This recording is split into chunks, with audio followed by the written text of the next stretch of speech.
여러분, 지금 한국 외환시장에 빨간불이 켜졌습니다. 원달러 환율이 1,475원을 넘어서면서 7개월 만에 최고치를 찍었는데요. 그래봤자 환율이 좀 오른 거 아냐? 라고 생각하실 수도 있습니다. 하지만 오늘 제가 보여드릴 숫자를 보시면 깜짝 놀라실 겁니다. 올해 평균 환율이 1,417원입니다. 이게 얼마나 심각한 수치냐면 1998년 외환위기 당시 평균 환율이 1,398원이었거든요. 우리가 IMF 구제금융을 받던 그때보다 지금이 더 높다는 겁니다. 전문가들은 이제 1,500원 돌파도 시간 문제라고 경고하고 있고 더 큰 문제는 2026년이라고 합니다. 오늘 영상에서는 지금 환율이 왜 이렇게 폭등하고 있는지, 우리 주머니에는 어떤 영향이 있는지, 그리고 투자자들은 어떻게 대응해야 하는지 완벽하게 정리해드리겠습니다. 자, 그럼 시작하겠습니다. 먼저 현재 상황부터 정확하게 짚어보겠습니다. 11월 21일 기준으로 서울 외환시장에서 원달러 환율이 1,475원 6전에 마감했습니다. 10월 초만 해도 1,300원대였는데 한 달 반 만에 거의 200원 가까이 폭등한 겁니다. 환율이 높아지면 수출 기업에 좋은 거 아냐? 라고 생각하실 수 있습니다. 맞습니다. 하지만 문제는 이게 단순한 환율 상승이 아니라는 겁니다. 올해 11월 25일까지 계산한 연평균 환율이 1,417원입니다. 이 숫자가 왜 중요하냐면 말이죠. 외환위기였던 1998년에는 1,398원이었고 글로벌 금융위기였던 2009년에는 1,276원이었습니다. 그리고 지금 2025년은 1,417원입니다. 역사상 가장 높은 평균 환율입니다. 잠깐만요.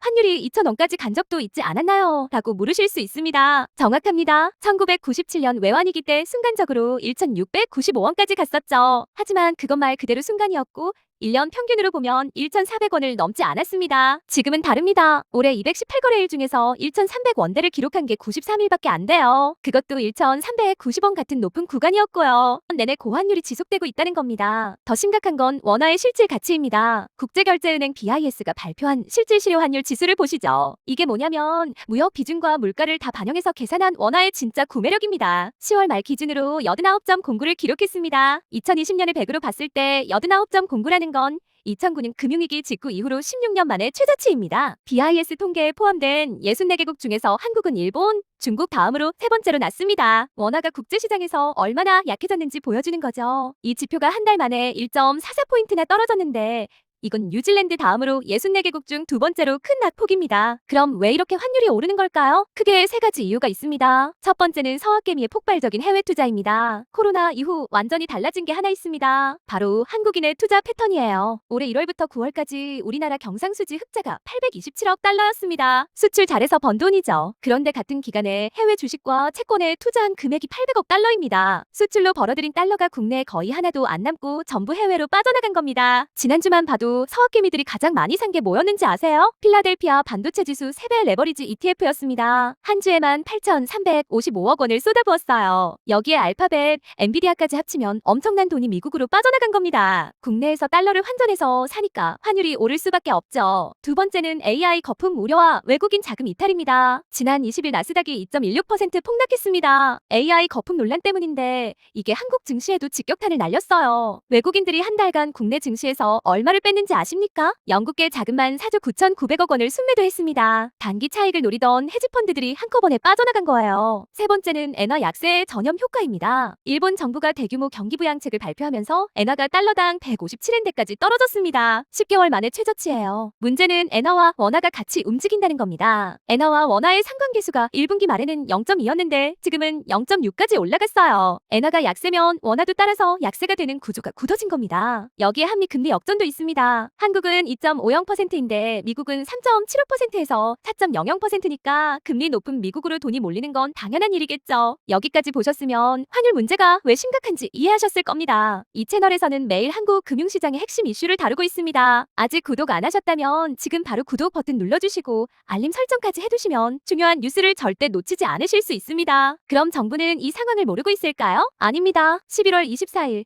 정부가 비상카드를 꺼내들었습니다. 기획재정부, 보건복지부, 한국은행, 국민연금공단이 참여하는 사자 협의체를 긴급 가동한 겁니다. 핵심은 국민연금입니다. 국민연금이 보유한 해외 자산이 어마어마하거든요. 이걸 활용해서 전략적 환해지를 한다는 겁니다. 쉽게 말하면 원화 가치가 너무 떨어지면 국민연금이 보유한 해외 자산의 최대 10%를 시장에 팔아서 달러를 공급하겠다는 거예요. 달러 공급이 늘어나면 환율이 내려가겠죠. 또 올해 말에 끝나는 한국은행과 국민연금 간 650억 달러 규모 스와프 계약도 연장하기로 했습니다. 외환당국이 미래에셋증권, 삼성투자증권 같은 주요 증권사 9곳까지 불러서 비공개 회의도 했어요. 시장 안정화의 총력전이죠. 하지만 전문가들은 회의적입니다. 우리은행 박형준 이코노미스트는 이렇게 경고했습니다. 12월 FOMC에서 연준이 예상보다 매파적인 결정을 내리면 달러 강세 압력이 더 높아질 수 있다. 일본의 대규모 경기 부양책도 환율 상단을 올릴 수 있다. 이런 요인들이 동시에 진행되면 1,500원 선도 방어하기 어렵다고 말입니다. M증권 박상현 전문위원도 추가했습니다. 정치적 불확실성이 커지면 신용평가사들이 국가신용 등급을 강등할 수 있다. 그렇게 되면 환율이 1,500원을 훌쩍 넘어설 것이라고 했습니다. 실제로 NH선물은 내년 환율 전망치 상단을 1,540원으로 제시했습니다. 하단도 1,410원으로 보면서 1,400원대를 뉴노멀로 인정한 겁니다. 사실 더 큰 문제는 내년입니다. 한국개발연구원 KDI 전망을 보면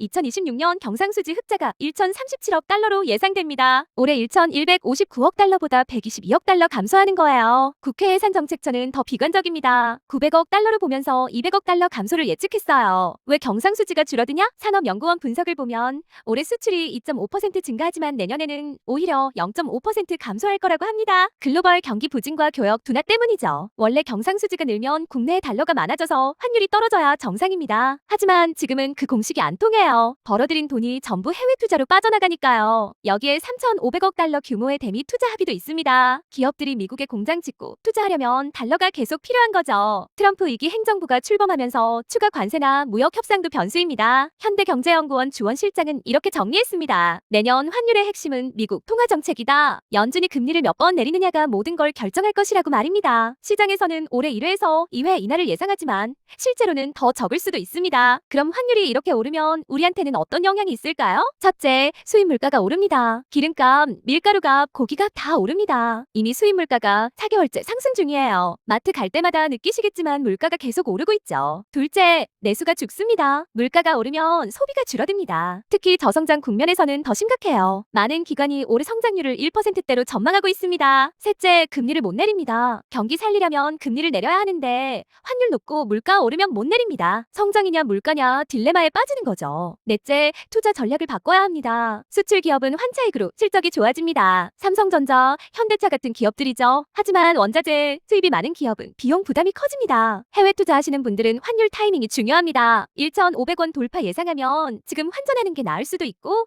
정부 개입으로 떨어질 거라 보면 기다리는 것도 전략입니다. 환율은 우리 경제의 바로미터입니다. 이 채널에서는 환율뿐 아니라 주식, 암호화폐, 부동산까지 금융시장 전반을 매일 분석해드립니다. 영상이 도움되셨다면 좋아요 버튼 꼭 눌러주시고 구독과 알림 설정도 부탁드립니다. 정리하겠습니다. 원달러 환율이 1,475원으로 7개월 만에 최고치를 기록했고 올해 평균은 1,417원으로 외환위기를 넘어 역대 최고입니다. 원인은 세 가지입니다. 첫째, 서학개미의 해외 투자 폭증. 둘째, AI 거품론으로 외국인 이탈. 셋째, 엔화 약세 전염 효과입니다. 정부가 사자, 협의체와 국민연금을 동원해 대응하고 있지만 전문가들은 1,500원 돌파 가능성을 열어두고 있습니다. 더 큰 문제는 2026년입니다. 경상수지 감소, 대미 투자 지속, 미국 통화정책 불확실성이 겹치면 환율은 더 오를 수 있습니다. 지금은 환율 변동성을 전제로 투자 전략을 짜야 할 때입니다. 오늘 영상 여기까지입니다. 다음 영상에서 더 좋은 정보로 찾아뵙겠습니다. 감사합니다.